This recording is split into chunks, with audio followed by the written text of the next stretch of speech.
It's 2017 and liberalism is dead. Thank the Lord.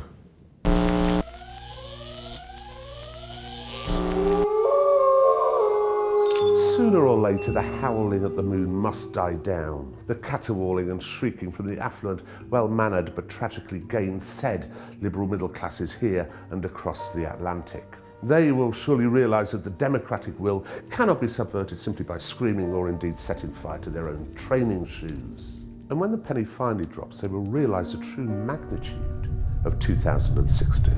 The Brexit and the election of Donald Trump and the huge growth of populist movements across Europe isn't simply a case of the uneducated, bigoted Untermensch sticking it to the liberal elite out of stupidity or spite.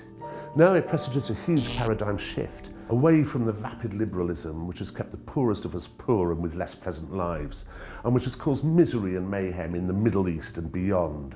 2016 was momentous. It was kind of 1968 in reverse, and yes, sure, it was in part a socially conservative reaction against the identity politics and the infantile leftism of the last 3 decades. But it was also a reaction against the devil take the hindmost laissez-faire economics. The desire for change then does not simply come from the right, it also comes from the left.